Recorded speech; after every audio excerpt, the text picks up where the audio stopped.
Hello, hello everyone. Thank you so much for joining us. We will give everyone just a second to get settled to see if people are continuing to come in.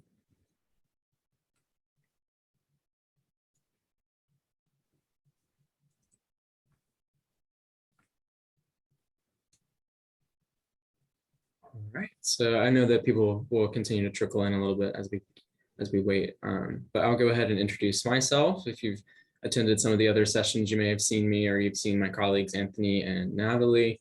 But we are so excited that you're joining us. My name is Jacob Ferguson. I'm our Assistant Director of Admission. This is our admitted student session for the Career Center and Career Strategy and Employment Report. We have our Senior Director of the Career Services and Career Office, Natasha Patel, who will introduce herself further and tell you more about herself and her background and what the Career Center is doing in just a second. But again, I just wanted to thank you so much for joining us tonight. As a reminder, if you want to go back and hear more of what Natasha says tonight, again, the session will be recorded. If you know of others who aren't able to attend live, you can direct them to the recording and share that information accordingly. But as a last sort of logistical note, just a reminder that we are in a webinar format. And so you can submit questions to the Q&A box as we go along. We will hold them until the end, but if you have a question you want to go ahead and send in, you can do that at any time. And whenever Natasha finishes the presentation, we'll open it up for questions. And so what I will do is just go through the questions in the Q&A box and then allow you the chance to actually speak. So I will unmute you and allow you to ask your question out loud. And we will proceed like that and get everyone's questions answered. So I'm going to go ahead and turn it over to Natasha. Thanks, Jacob, and thanks everyone for being here. As Jacob noted, I'm Natasha Patel, and I manage the Career Center here at Emory Law School. But many years ago, I was in your place, in your shoes, weighing my decisions to be admitted to law school. I did not have the benefit of technology in the way that you do. So I did not have Zoom presentations and virtual presentations, nor did we have email, or I believe email was just beginning back then. But you know, the substance is all the same in the terms of, you know, becoming a lawyer. So that is what I do. My background is I worked in both California and New York for many years as a lawyer, and then earned my master's in psychology at Columbia, and oversaw their career center before returning to my hometown of Atlanta, Georgia. So thanks. Here. So you will always hear everyone in the school refer to our office as the Career Center, which is short for the Center for Professional Development and Career Strategy, and that is the full title. But it's not without meaning. Professional development, our goal in our office is to prepare you both for your short-term and your long-term career in the law. And part of that includes the professional development component that all lawyers are expected to have and to be able to sort of work in a specialized industry such as the law. And so we focus on skill sets as well as legal marketplace and knowledge of the industry. And of course, we prepare you to become the lawyer you want to be. Law at its heart is a service profession, regardless of whether you are representing big clients, individuals, the government, nonprofits, whoever it might be, you are in service of a client. And we want to prepare you to become the kind of lawyer you want to be, regardless of the clients you wish to serve. One of the things that we offer, and if you've had a chance to look at the employment report, you will find that there are just a multitude of options in terms of pathways, both in the private and the public sector, as well as different employers and different methods in how employers hire. And our goal is to help you navigate all the numerous options you will find here at Emory Law School from employers all across the country.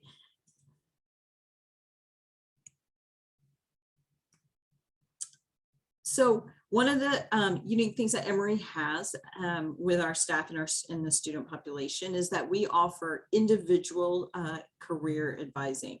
So when you begin, you will be assigned a career advisor, and that advisor will work with you through this process of your time here in school. So we focus on a student advisor partnership and tailored programming to students for maximizing all the opportunities that are available to you. Individualized communication, you will receive numerous emails, lots of networking opportunities, and you will have a partner at every step of the way while you're here at Emory. Quick overview of the staff. We are combined, legal and business professionals. Everyone worked out there in the real world is what I call it. We've all worked there for many years, and we have a combined 45 years of law practice experience. That's before advising students. So we have a combined wealth of knowledge and experience, as well as admitted to bars across this country. As you notice, California, New York, Georgia, Florida, and DC. So one of the hallmarks of Emory's career development and our program is that we offer a 1L in your first year, in your first semester. We offer a required career strategy and design class. It's built into sections. And this is a 6-week class, meets once a week, that focuses on the fundamentals of legal marketplace, as well as the structure of how things work in the legal marketplace. So legal organization and structure and finance, the overview of our legal resume and cover letter writing to all audiences, ability to interpret employer materials, substantive skills in both formal and informal interviewing, and providing networking and alumni engagement throughout this process, and is understanding the hiring cycle and the marketplace of the multiple employers who tend to hire at Emory Law School. So that first semester in your fall, you will be equipped with this knowledge that you did not have before, because it is such a specialized area. And this will help to prepare you for the recruiting seasons that come after. The other important focus of the school is to also have practice societies, which are practice area student-run organizations. And these are different areas of the law that students can be involved with and connect with both alumni and practicing attorneys within these student groups. So we encourage you to work with practice societies for presentations, programs, networking, connecting with alumni through those student organizations. And these are the different areas, the practice areas that the students have formed. There's some photos from networking events, and obviously these photos were taken pre-COVID. We are sort of emerging back onto on-campus programming, as well as on-campus networking activities. So we have sort of resumed that. The other thing I want to focus on, speak to, are externships and clinics and more. So externships is the ability to gain academic credit while you are working in a particular position with an employer that is off campus. So we have opportunities to gain externships with companies and federal agencies, judges, and state and local government and nonprofits here in the Atlanta metro area.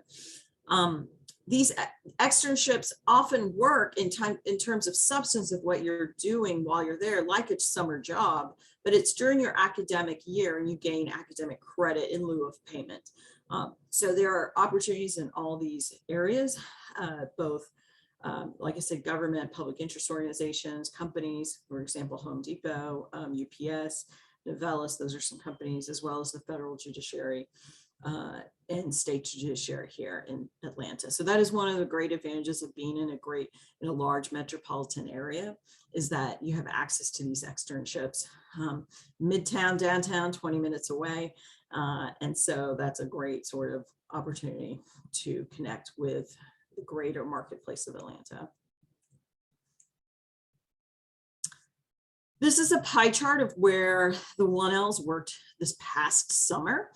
And you will see that as your 1L summer, the type of opportunities that students work in are actually quite easy. The pie chart is almost somewhat even there, evenly cut pies, but pie pieces. But there are a multitude of opportunities, because your 1L summer is a great opportunity to do different types of work and really explore the legal setting. Most people, and we teach this in much more detail in the class, but where you work your 2L summer sort of reflects where you might start immediately post-grad. But that 1L summer is a sort of opportunity to work across the spectrum. And you'll see this, this slide.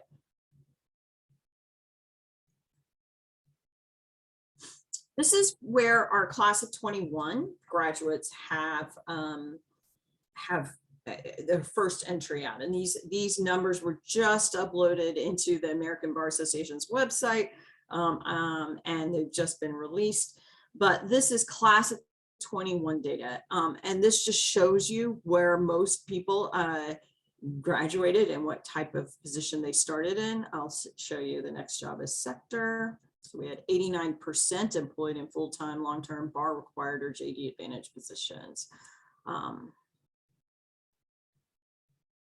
And this is where our new graduates, class of 21, worked after graduation. And you'll see the breakdown in the industries and sectors. What you can just sort of anticipate, I showed you that 1L slide earlier. If you just imagine the 2L being sort of similar to this slide, because generally speaking, where you work your 2L summers, where most people will begin. But this just gives you a breakdown into the different positions.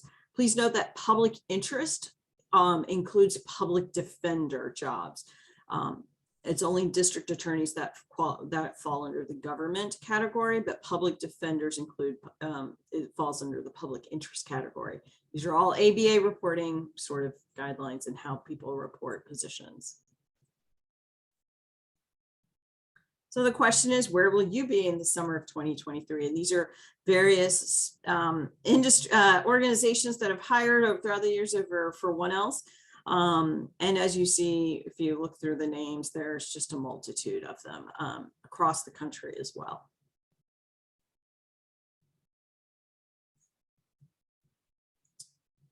So I want to take some time. Whoops. Okay. These are the various cities. I think we've got DC, New York, Chicago, Atlanta. Just to highlight some of our recruiting programs, we have, I guess what you want to call on campus, although in the COVID times it became a virtual on campus, and we're now headed into a world that is somewhat hybrid. As you've seen, even with your admitted students experience, some of it can be virtual, some of it can be in person. But generally speaking, we have programs in the summer, fall, and spring, and we almost have almost once a month, we have 3 or 4 days of employers providing interview schedules even throughout the academic year. So we have recruiting that happens all throughout the year. We have an Emory New York program, which currently is virtual. And we have a consortium-based DC program, interview program, Chicago, Texas, New England. These are all localized areas programs. So far, all have been working in a virtual format. And we have the big Georgia Public Sector Career Fair, which is every March, as well as the Georgia Judicial Clerkship Job Fair, along with numerous diversity recruiting programs all across the country we're involved in. And this is the number of employers conducting on-campus interviews. And you'll see where we have alumni all across the country.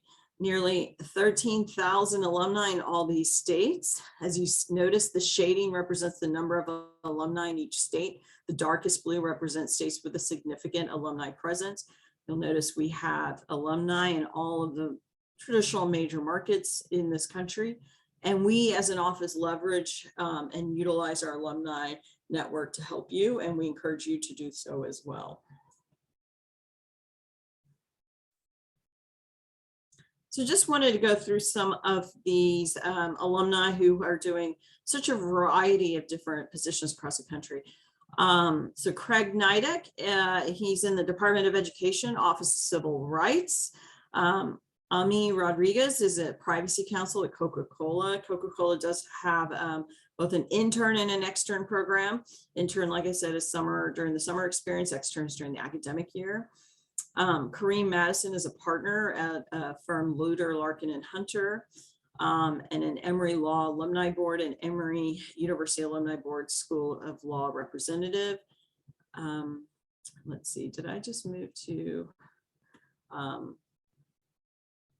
Lindsay Barron is an assistant AUSA, assistant U.S. attorney, and she's a former Jones Day attorney and speaks at and regularly attends Emory Law School events. Additionally, the assistant U.S. attorney's offices here in not only in Atlanta, but across the state hire both interns and externs. James Singh is in-house at Georgia Pacific, and he also hires summer interns every summer. Andrea Clark is at Jones Day. Let me move to our next slide. Chris Kunke is Vice President Information and Technology in the Corporate Legal Department at MGM in LA. Yoshia Berry is a Deputy Assistant General Counsel, the U.S. Agency for International Development in DC. Emily Baker is partner at Jones Day, and she is an Emory Law School Advisory Board members. Jones Day tends to hire multiple students for summer associate and then post-grad offers. Jason Hyatt is a financial capital markets associate at Latham & Watkins in New York and London. Sherry Boston is a DeKalb County solicitor here locally. And all these offices tend to hire and engage with our students and alumni in various ways.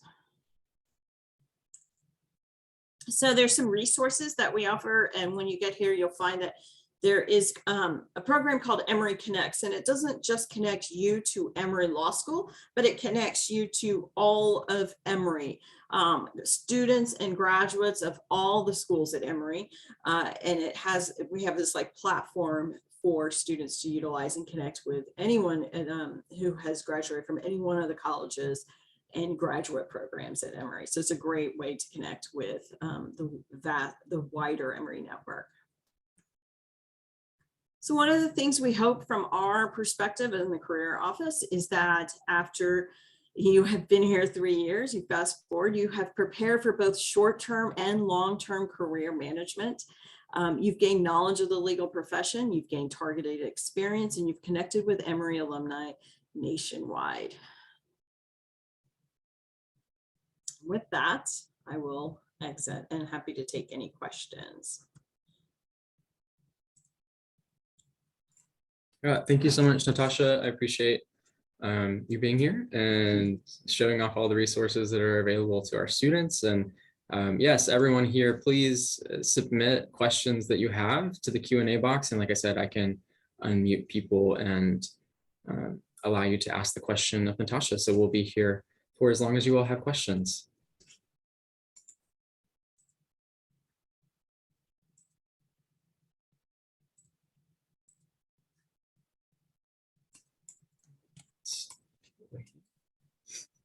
I know from an admissions perspective that career-oriented questions, placement-oriented questions are the most common ones that I receive from prospective students and admitted students. So this is your opportunity to hear directly from Natasha. So send in your questions.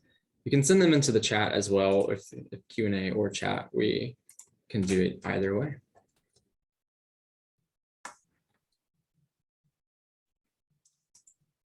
Okay, I see the first one. How does Emory help students find jobs in New York City? I'm hoping to move back here after school. So New York is a great market for our students. In fact, it's the second largest market for us. I think actually more students could get jobs in New York if they wanted to go to New York. And I personally, having worked in New York for many years, have understand the New York marketplace. In terms of hiring, just like our New York, any other employer, that we make sure you're maximizing the opportunities for when these employers hire. And we have that Emory New York program, but depending on if you want to go into the public sector or government or those other types of careers, we are deeply connected to the New York employers that recruit from Emory. So that's not a issue. We have an alumni board and advisory board. In fact, our chair of our advisory board is actually a New York law firm partner. So, New York, securing a job in New York is not a challenge. It's also, just so you know, is the largest legal market in this country. So, Emory has deep roots with Emory New York. And again, depending on the type of position you're looking for, we just make sure that you are guided into those various opportunities. Awesome. Several questions have come into the Q&A, Natasha. Okay. So I will allow people to speak and ask their question directly to you. That's right. So first we have Solomon. Solomon, if you can unmute yourself and ask the question of Natasha. Thank you. Can you hear me all right? Yes. Yes. Great. So I was wondering if you could talk a little bit more about externships that the school offers for current students, especially relationships that the school has with current employers, particularly in the area of public interest. Yes. So externships occur in your 2L and your 3L year. So just to take a step back, is that because they're for academic credit, your 1L curriculum is sort of fixed, right? All 1Ls across the country pretty much take the same classes at any law school. And then your externship is part of experiential credit. During the spring semester of your 1L year, you will be able to start to apply for your fall externships, and you can apply for externships while you're here as a 2L and 3L.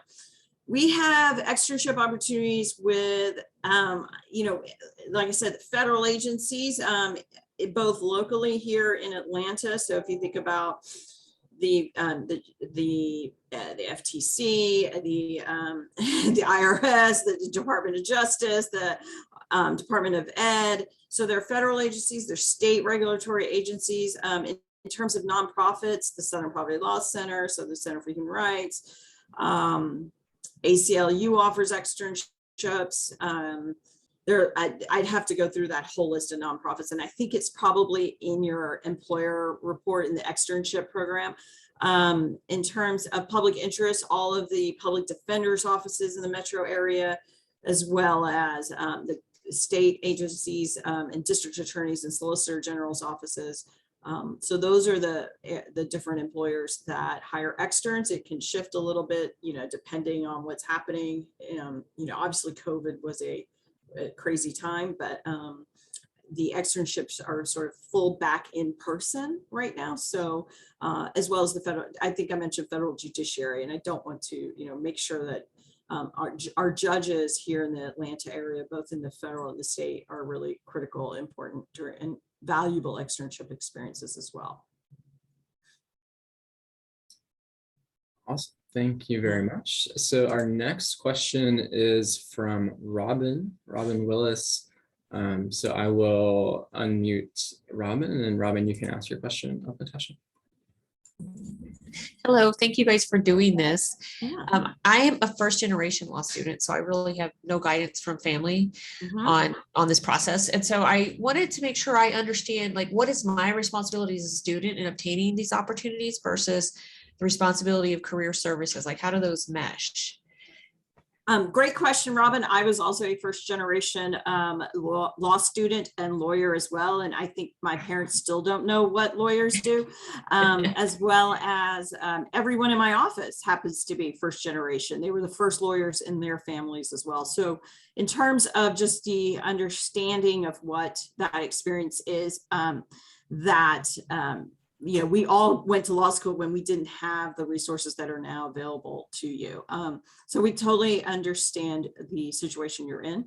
So in terms of, that's a lot of what we work with, right, is making sure you're understanding and knowing that the legal marketplace isn't something that is just found on the internet and like a summary in a Wikipedia entry.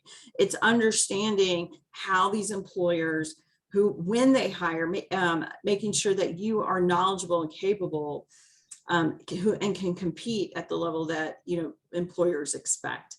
And that's what we focus on in your first semester of law school in that 1L career class. You're going to know more about how law firms and nonprofits work and what the actual work is like and how to communicate with them when you submit your applications, making sure your applications are up to par with what employers expect.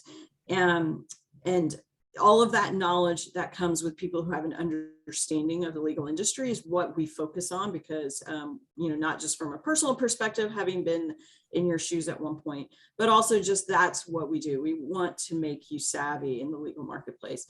I can't create a job out of thin air.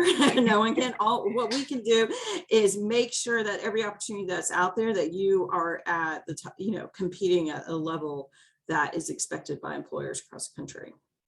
Awesome. I actually want to end up in Kansas City. And so I wouldn't want to extern there until I would like to go after law school, right? It's kind of a move. But are there any local law firms that maybe have branches in other major cities like that we could work on, obtaining a job with? Yeah, actually Kansas City. So one of the things you guys don't, I didn't discuss my full role here, but what I do is work with I meet with employers and engage with employers on a high, on a very lengthy sort of endeavor. And I actually have been to Kansas City, and I met with some of our employers over there this past fall before Omicron shut travel down again. And so I actually visited Kansas City, was really impressed by it. It's beautiful, actually, and met with some of our employer partners. So, Kansas City is a great market. And if you're from there, we have employers that actually recruit from Kansas City here at Emory. So that's not a marketplace I'm unfamiliar with. And we encourage people to go to these cities that would love to have Emory candidates. Awesome. Thank you so much. You're welcome. So our next question is from Sean, who's interested in knowing a little bit more about the timeline of different things. And so Sean, you can go ahead and unmute and ask your question. All right, thanks. Can you hear me? Yes. Excellent. Thanks for being here and thanks for answering our questions. So yeah, I'm just wondering the specifics a bit more for, let's say, summer jobs, securing a summer job for 1Ls, when would that begin? I've kind of heard that in general, students will take their final exams for that fall semester, and then those reports, right, those grades will go to potential employers. But if you could kind of talk about what that looks like, when the interviews would be taking place, that sort of thing, just a little bit more in detail, I'd appreciate it. Thank you. Sure. So employers start to, I guess, loosely, and I say loosely because it's not direct application. Here's a portal, here, apply. But they start to loosely engage with students as early as October. So that might be presentations, that might be alumni that come on campus, that might be through the practice societies. And there's a lot of perhaps engagement and connecting with employers at that point, in practicing attorneys. I always advise students, once you get through your finals, or right when you're about to hit hit finals, is really just consider applications technically go live in most employers on December 1st. That's just sort of a sort of industry practice that usually happens, and they tend to be rolling. They obviously want to see your grades. So grades usually come out the first week of June, and that's when most people start to move. But that's sort of the time frame. That winter break is a great time for a lot of students if they decide to go home or wherever they plan to go, to connect with employers that way. But if you're talking about technical hiring, oh, here's a job offer and you accept for the summer, it usually doesn't happen until after grades come out. Okay, excellent. Thanks. That's great. Awesome. So Natasha, there are a few questions that are related, sort of, or like opposite sides of the same coin. So there are some questions that are diving deeper into big law numbers. So one from Matthew said, which big law firms hire from Emory by numbers, if you have that information available. But then there are also people who are interested in what the Career Center offers outside of the OCI and big law world.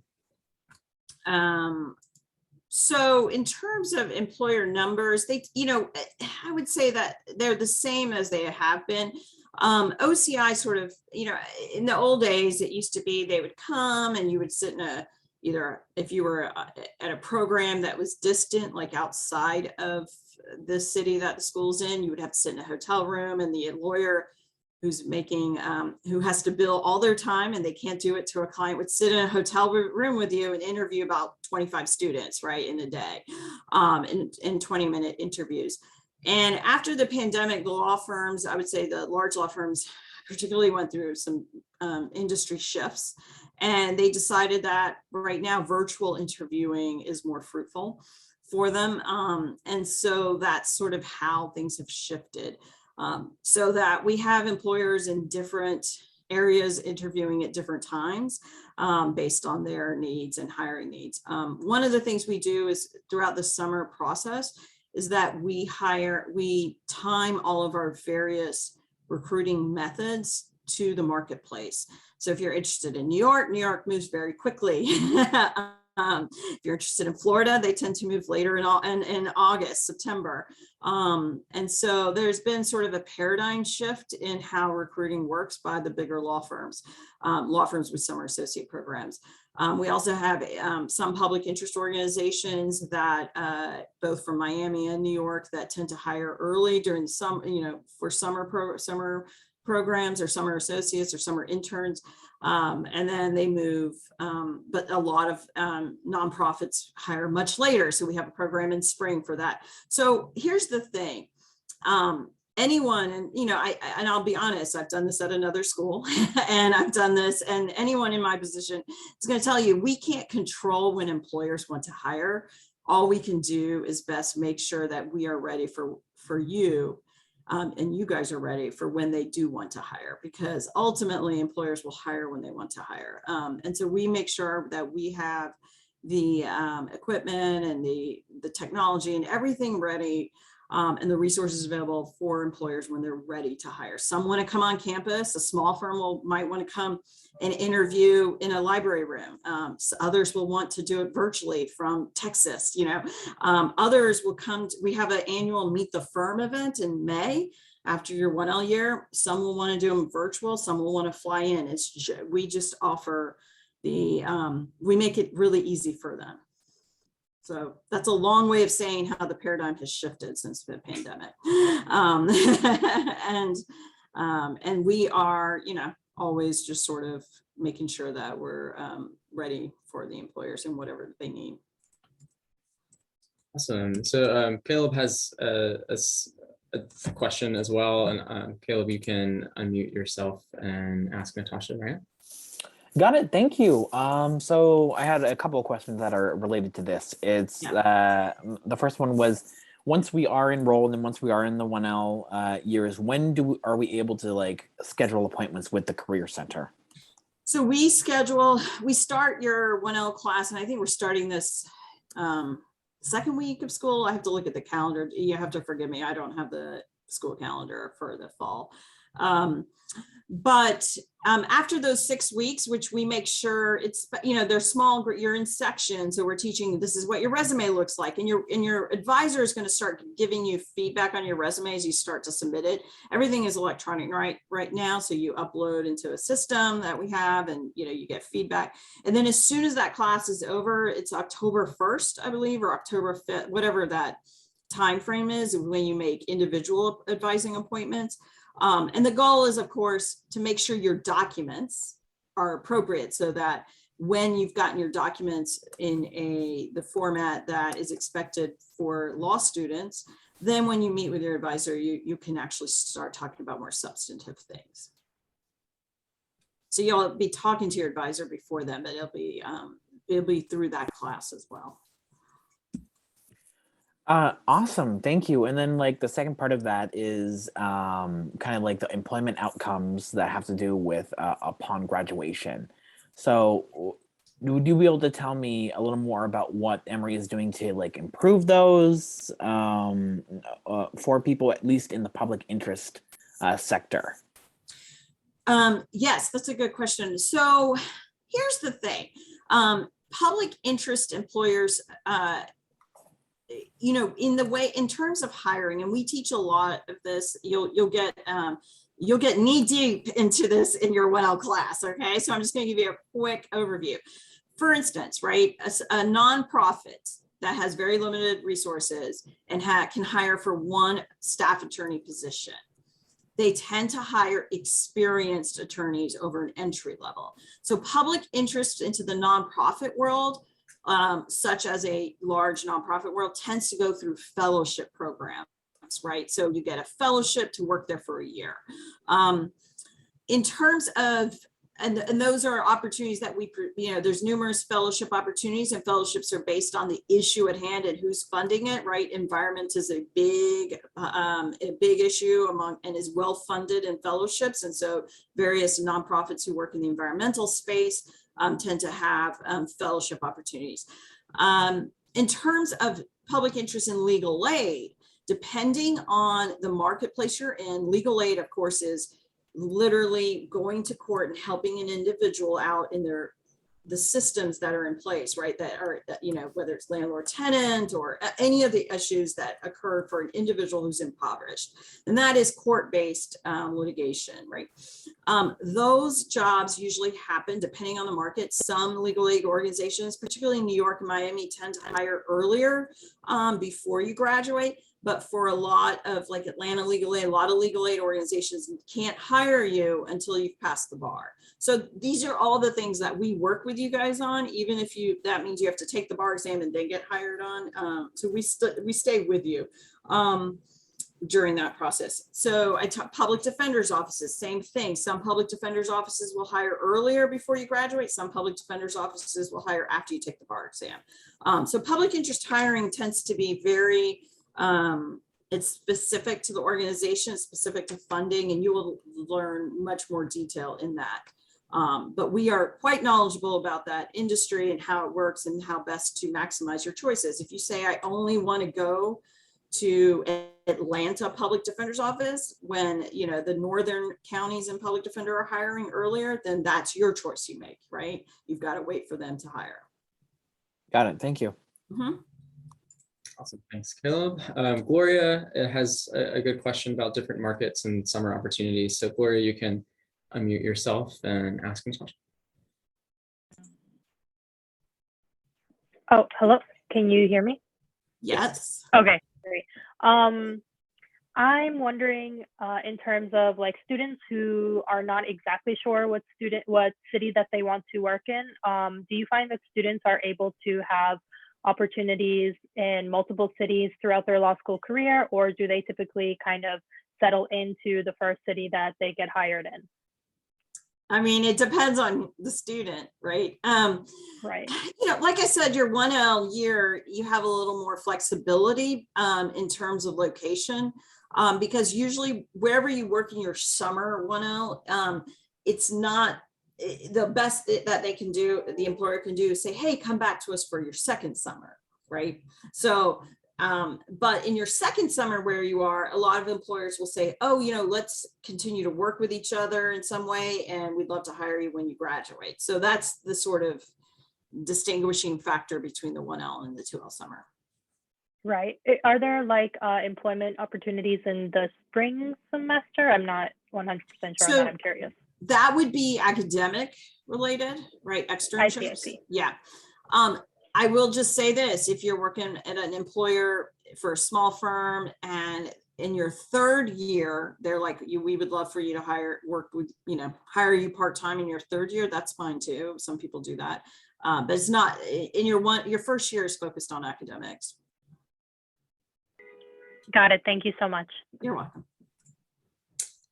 Excellent. So thanks, y'all. It's so many good questions. There are a lot. I can already tell that we're not going to be able to get to all of them and stay within our time, but we do have a few more that we can definitely address. So Julia, I'll go ahead and let you unmute and ask your question, Natasha. Hi, thank you so much for taking the time to answer all of our questions. My question was about international opportunities. And so I was just wondering how the Career Center helps connect Emory students with international opportunities while they're in law school and also after graduation. Again, everybody, when they're asking your individual career needs, is going to be an individual answer. So here's the thing. It depends on what you want to do, right? Internationally. I mean, we have relationships with WIPO. We tend to have someone who does a WIPO fellowship. I'll let y'all look that up because I know we're short for time. And that's at The Hague. But in terms of actual practicing law, right? You are a US trained lawyer. So does that mean you could go and pick up and go practice in France? No. Right? You'd have to be trained, you have to be licensed in France to practice as a lawyer there. Some students will work with employers that may have offices in those other countries. And it just depends on if that employer, if you have the skills that they want for you to be able to stay in that organization in that other country. Some students are actually from those countries, right? So we have students that work in Korea who are from there, who may, be US trained, but they're from that country. So they actually have the language skills and the knowledge base to work in that practicing country. So it really is going to be dependent on the individual as to what qualifies them for positions abroad. Thank you. Mm-hmm. Great. So a few people have asked, I know we saw your pie chart earlier of what 1Ls are doing during their 1L summer, what positions people are in. But do you have any more specific information about the percentage of 1Ls who are doing those opportunities? Is like, what does that percentage look like? Do you know? Yeah, so that was 227 jobs reported in that chart. Again, that was still, here's the thing, if you want to do work, you will find it, and we will make sure you want to find it. Not everybody wants to work over the summer. I will say I highly encourage you to work over the summer. So about 227 reported jobs, and those were that was what the summer reporting was. Now it was summer 21, and we did have students who got struck with COVID. So that there was, some issues there. So totally understand, but trust me, we want you to work, and we want to make sure that you are working over the summer. So. Sorry, I was looking at the chat as well. We did have a question about the Georgia bar exam versus the uniform bar exam, and how students decide which to take and how that factors into their employment and career goals. So yes, so you will make a decision in your third year as to which bar exam you're going to take. Some of you will have an area that you're going to be, a geographic location or a job decided that will determine where you are taking the bar. Others will be, deciding upon the bar before they decide upon their position. And so that becomes this issue of like location. Where do you want to be when you graduate? The New York is the uniform UBE, and Georgia is a very, I would say it's the exact opposite. It's an anti-UBE, if there's a way to put it that. Georgia requires you to register with them as early as December of your third year, whereas New York tends to have registration deadlines late and in April. So what we found, particularly in this last year, is that a lot of students who may have registered late for New York because it was a later registration, some of our Georgia employers were okay with hiring New York barred students, even so long as they were willing to take the next time the state bar exam is offered, which would be the February after you graduate. So you're talking about 4 years now down the road now. But employers are flexible. What they want is for you to take a bar exam and pass it. That's what they want. Awesome. There's also a question. I know a lot of our students, obviously we're located in Atlanta, and so there are lots of opportunities in Atlanta, but What about other non-metro markets in Georgia for people who might be interested in other areas? In Georgia or outside of Georgia? Well, they specify in Georgia, but maybe you could speak to smaller areas. Yeah, outside as so well. we really encourage you, if you're not from Atlanta and you want to live outside the metro area. Atlanta is obviously the bigger city, but we have relationships with employers in Savannah. We also have this Bushbaum Fellowship, which is a every 2-year fellowship that we fund with Georgia Legal Services in Savannah. There's Macon's a great great market. You've got U.S. district courts, federal agencies, and all across the state. So those are, if you're thinking northern Atlanta, middle is Macon, and south is Savannah. Not to mention the Judicial Clerkship Job Fair, which happens in your 3rd year, which is state court judges all across the state of Georgia, actually mainly outside the metro area. They're all across the state of Georgia. So highly encourage you to, Emory does well. Again, we have students who aren't who want to go to so many different areas in the country. But if you want to go to other areas in the state of Georgia, we have people going into the public defender's offices and outside the metro area as well, in smaller towns. Conasega, anyone know where Conasega is? So yes, highly encourage that. Awesome.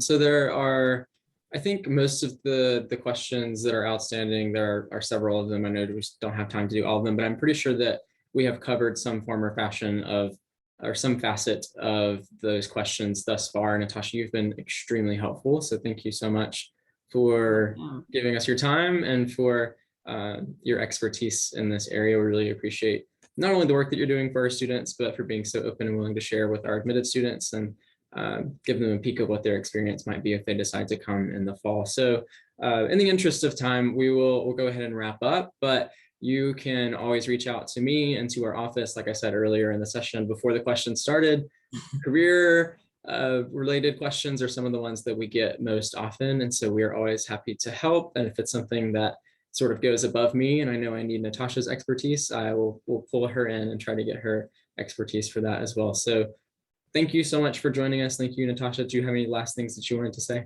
No, I just, the only thing I would say is that there are, we're experts in our field and what we do. And I can only emphasize that if your areas you want to go to, even we will help you get there. But we will, like I said, I can't invent a job out of thin air, but we are here to make you compete for the jobs that are available and make sure that we're developing our employer relations in these various markets across the country. And Emory does really well nationally. And I just want to, and that's our goal, is to make sure that we are competing on a national marketplace. Awesome. Thank you so much for your work and for your time. Thank you all for joining. Someone asked about the recording. All of the recordings for these virtual events are being uploaded to the Explore Emory Law website. It might take a few days, specifically because our director, Anthony, is currently traveling to the in-person events. So DC and New York, they're happening this week. So it might be a slight delay, but all of the recordings for these virtual sessions over the next week or so are being added to that website. So you can always access them later. But with that, we will say goodbye and thank you very much and stay in touch if you need us. Thank you. Take care.